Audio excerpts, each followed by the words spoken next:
There's something about Mary. Oh, it's Shakespeare. Shakespeare in love. I didn't think you'd want to come here until we'd been pinned for a little while. Oh, Skip. You can pin me anytime you want to. Pleasantville. What do these three films have in common? They're movies that appear on either my or Roger's or maybe both of our lists of the year's best movies. And the top 10 movies of 1998 is the subject of this special edition of Siskel Ebert. I'm Gene Siskel of the Chicago Tribune. And I'm Roger Ebert of the Chicago Sun-Times. What a great show. Nothing but good movies. On my list, anyway. There isn't time for us to discuss as many as 20 films, so Gene and I will be highlighting selected titles from our list. Then at the end, we'll read all 10 films. So let's start with the number 10 movie on my list, which is Primary Colors, a film based on a character who can plausibly be confused with President Clinton. And I confess I added this movie on the very day that the House of Representatives voted for impeachment. The movie stars John Travolta as a presidential candidate from the South who has a problem with bimbo eruptions, but who also happens to be smart, a natural politician, and right about a lot of things. Emma Thompson plays his wife on the principle that to know all is to forgive not quite all. So what are you suggesting we do? How would you deal with it? By knowing more than they do. By being prepared so that when a story like Chicago comes up, we can fight back with the truth. Primary Colors was a disappointment at the box office, maybe because people thought they were seeing the same story on TV for free. But it's a smart movie, right on the money, directed by Mike Nichols and written by Elaine May, so well that it helped me more than any factual reporting to understand the president during this difficult year. Yes, it's a fiction film about a fictional character, but as Bill Clinton emerges as one of the most complex and contradictory figures in American political history, this film is not only entertaining, but in a strange way, it's actually useful. It didn't make my top 10 list, but there is one character who you haven't mentioned who I thought was really fine in the film, and that was the Kathy Bates character. Oh, yeah. As the political operative. But I don't know, I think it's true because the real-life events overshadowed this film. Maybe it's unfair to compare them. But you loved it when it came out. I don't think the word love. I think I gave it a positive review. Okay. And again, I think it was the support troops behind the candidate, particularly Kathy Bates' character, that made me like the film so much. Okay. Now, number 9 on my list is the outrageous comedy There's Something About Mary, featuring the iconoclastic, push the limits, to say the least, humor of filmmaking brothers Peter and Bobby Farrelly, who 2 years ago made my top 10 list with the goofy Amish bowling comedy Kingpin. And they make it again this year with the slapstick story of a young man's crush on a high school flame. Ben Stiller sacrifices himself and his good looks by playing a nerd whose life was nearly destroyed after his prom date with the girl of his dreams, Cameron Diaz, ended in disaster. I got it stuck. You got what stuck? It. Oh! It, listen, it's not the end of the world. That the film was roughly a $175 million hit in North America alone suggests it may influence the course of movie comedy, indicating audiences are ready for more radical humor than may have been thought. I'll admit it, these brothers' films appeal to the teenager in me. Oh, this movie made me laugh and laugh and laugh loudly and loudly, and it's on my list of runners-up because, unfortunately, between the 6 big laughs in the film, it kind of sagged, but that isn't even really the reason. It's just that I had 10 movies that I put higher, but I agree with you, it's a very, very funny movie. Okay. Number 6 on my list is a film from way back in June, an utterly original concept picture about a man named Truman Burbank, whose life since birth has been broadcast internationally, minute by minute, as a real-life soap opera called The Truman Show. Its popularity is a metaphor for the narcotic appeal of television, and in a radical bit of casting, Jim Carrey plays Truman, a complete innocent who doesn't realize that every aspect of his life, his town, his job, his friends, even his marriage, is nothing but entertainment for the masses. Why don't you let me fix you some of this new Mococo drink? All natural cocoa beans from the upper slopes of Mountain Nicaragua, no artificial sweeteners. What the hell are you talking about? Who are you talking to? The brilliance of the concept of the Truman Show is that we ourselves become hooked on the minutia of Truman's life, and thus our relationship to television is called into question. So credit writer Andrew Niccol and director Peter Weir for making a pointed and entertaining commentary on the media age. That it is, Gene, and I liked it very, very much. It almost made my top 10 list. It's another one of those films that's in the runners-up.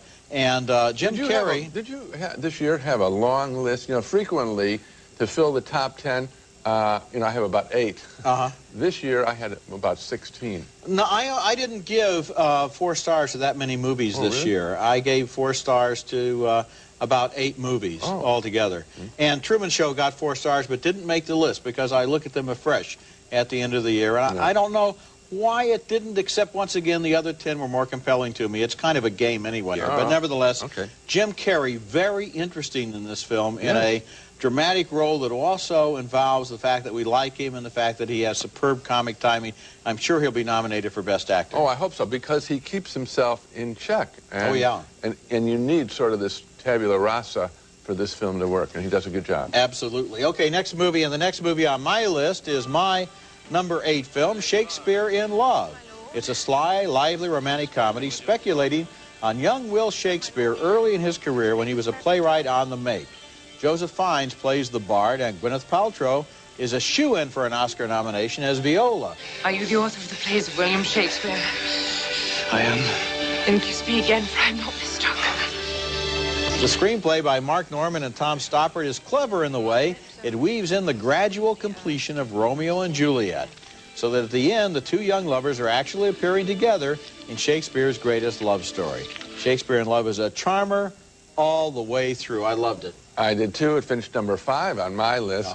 And I think that the other aspect that I like is just being in the presence of Shakespeare. I mean, I felt that I was placed there by the actor and by the director, and that's exciting. It reminded me of the experience of seeing Amadeus, in the sense of, you know, watching genius, and a genius who knew he was one, and everyone around knew and is thrilled by it. Here's a guy who's opening on Friday. He's writing the play. He's looking to see if anybody's buying tickets. Right. He's a showman. And also the actors around him are, you know, trying to get their hooks into him, too. And the boatman on the Thames is trying to give him his script to read. It's, you know, it was show business then, it's show business now. Wonderful film. When we come back, more titles from our list of the best movies of 1998. Continuing our special show on the 10 best movies of 1998, number 6 on my list is another film from Elizabethan England, this one from early in the reign of the Virgin Queen. It's titled Elizabeth, and it stars Cate Blanchett in one of the year's best performances as the young woman who rose unexpectedly to the crown and rules over England's greatest age.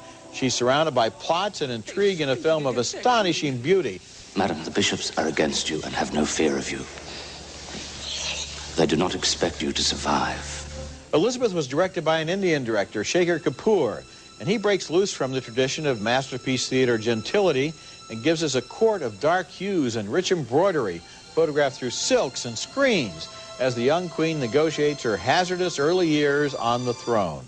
Elizabeth is a brilliant historical reconstruction and a beautiful film. It's number 6 on my list. It didn't quite make my top 10, but you have focused on what I liked about the film. The production design. You said dark hues. John Mayer is the production designer of this picture. And the intrigue, that's exactly right. The mood of this film, you really have the feeling that plots are being made, and, you know, it's very well done in that regard. Yeah, it's those great shadows, those cathedral ceilings, the alcoves, the people appearing and disappearing behind pillars. You can almost feel the temperature in the rooms. And here, this woman is very lonely at the beginning of this film. It's a wonderful performance. It's a wonderful movie. All right, now moving up on my list, number 4 is Steven Spielberg's combat tour de force, Saving Private Ryan, which deserves all of its praise for a bravura opening sequence filmed in part by Spielberg himself, using a handheld camera to capture the chaos and horror of the Allied D-Day invasion of France. What is equally worthy of praise is the script by Robert Rodat that has 8 infantrymen questioning the wisdom of risking their lives to find one lost soldier. Think about the poor bastard's mother. Hey, Doc, I got a mother, all right? I mean, you got a mother, Sarge has got a mother. I mean, I bet even the captain's got a mother. Well, maybe not the captain, but the rest of us got mothers. A provocative moment. And at the same time that the film criticizes command decisions and condemns warfare, it also celebrates the sacrifices of all soldiers, both known and unknown, with its opening and closing images of an old veteran stooped over as he walks through a military cemetery full of endless grave markers. That Spielberg chose to make this film during the most protracted period of peace in his lifetime is curious. Maybe his goal was for arguing to keep it that way. And so the film's quite timely right now. I'm sure it was, and the film is actually higher on my list than yours. It's number 3 on my list. Although I could have done without the bookends of the visit to the cemetery by the old veteran, because it seemed to me that the story, as it ends right before that, is ever so much more effective, and that Spielberg was adding that visit to the cemetery because it worked for him in Schindler's List. Just like soldiers are always fighting the last war, in a way he was making the last film. Nevertheless, to go back to the film as a whole, it's a remarkable achievement, and certainly the landing on Omaha Beach, the half an hour at the beginning of the film, is like nothing we've ever seen on film before. It is an incredible war film. Okay, when we come back, more of the year's best film. We had 2 great war films this year, Saving Private Ryan in my number 4 slot, and the other, number 2 on my list, Terrence Malick's The Thin Red Line, which takes us into combat on the other side of the world, the Pacific Theater, and the equally horrific battle for the island of Guadalcanal.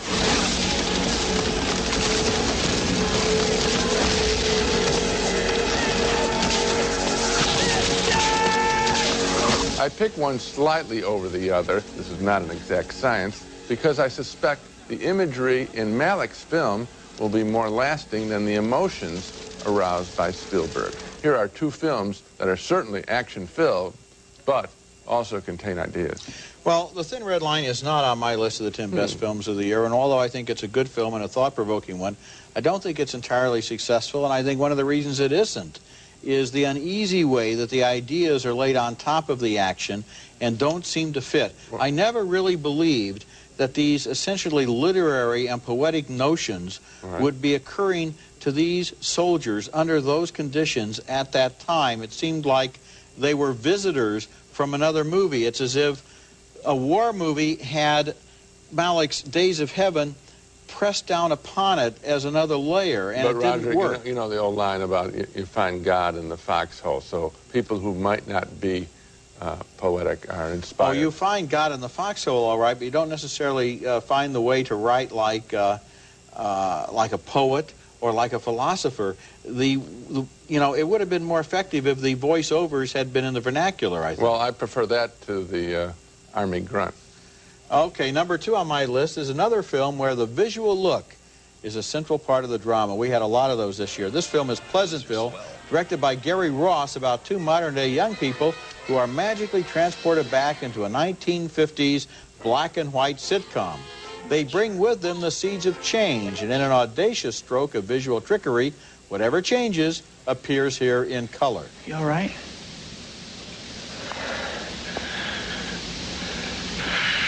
What am I going to do? During the early scenes of Pleasantville, I thought of it primarily as sort of a sitcom itself. But then the film began to reveal its deeper meanings, and by the end it was positively Orwellian, suggesting not something as simplistic as that the 90s are better than the 50s, but that in the words of Socrates, the unexamined life is not worth living. The black and white characters were locked in a routine. They accepted their lives without question. The movie is about taking a fresh look and not believing everything you're told. Pleasantville is a bold film with a bold visual approach to dramatizing. I completely agree with you. They may not have been so fabulous, the 50s.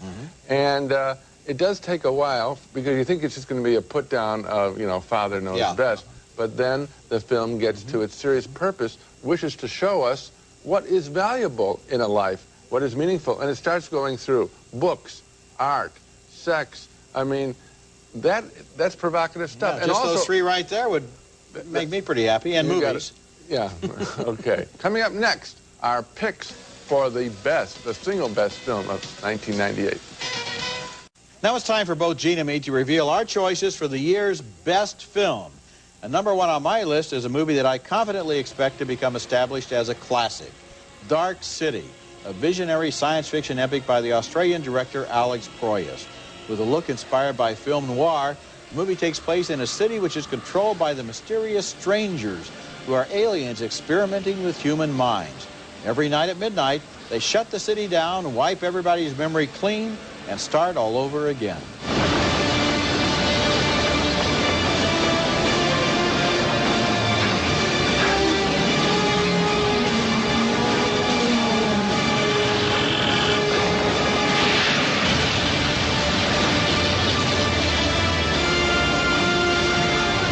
When I saw Dark City for the first time, I felt such enormous gratitude to a director who had created an entirely new world of words, images, and ideas. Both 2001 and Blade Runner were greeted with incomprehension when they were first released, and Dark City was too, but time will prove it's a masterwork. Well, Roger, you have been trumpeting this film so long that I have to, out of respect to you, and I will see it again. I do like the strangers. I like the look of them. I like the mood, but I didn't get as rhapsodic about the picture as you, so I have to go back and check it out. What I really enjoyed was the ingenious way that the plot reveals itself and the levels of reality are peeled back one at a time in the middle of this wonderful art direction and this great visual achievement. Well, the visual achievement is quite clear. And now, my number one film of the year.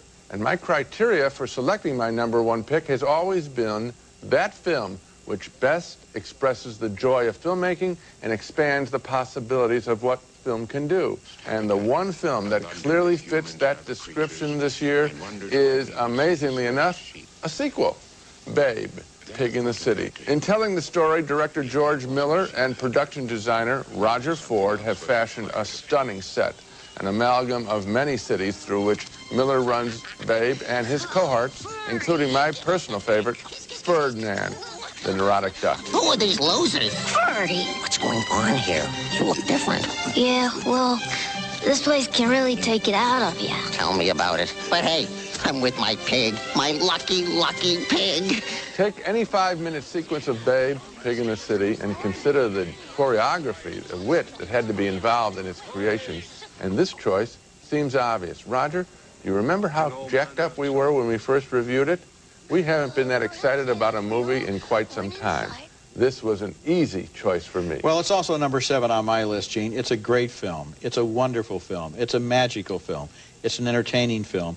And what discourages me is that so few people went to see it, and then I keep getting letters saying, how can you recommend this movie when it frightened my 3-year-old? And I made it very clear, this is a film for adults. Don't think of it in terms of whether or not the 4-year-olds will like it. Think of it in terms of whether you will like it. Anyone who goes to the movies hoping to see something new and fresh and wonderful and enchanting is going to have a great time at this movie. Sell it, Roger. Okay, well, I tried to. When we come back, Gene and I will go through our complete list of our top 10 titles. And now, as promised, each of our lists of the top 10 movies of 1998, starting with mine. Number 10, the inventive Irish village comedy, the wonderful Waking Ned Devine, written and directed by Kirk Jones. Number 9, the Farrelly Brothers, There's Something About Mary.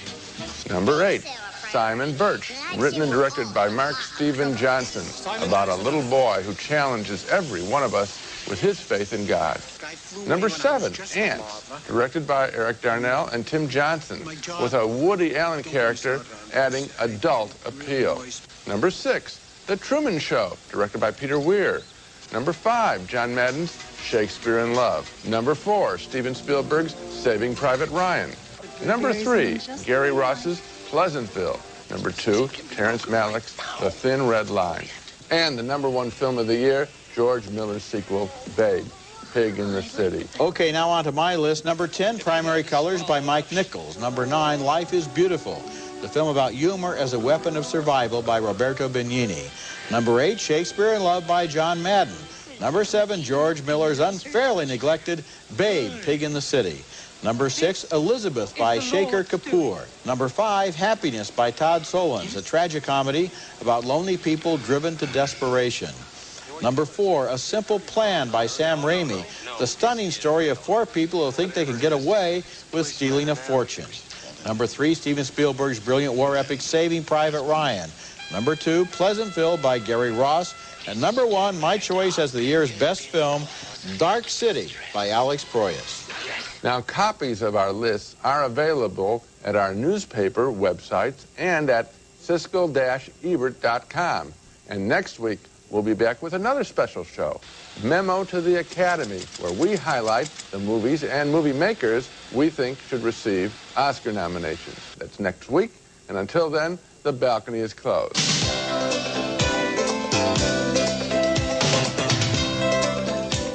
The new Roger Ebert's Movie Yearbook 1999, now with every recent Ebert movie review available at bookstores everywhere.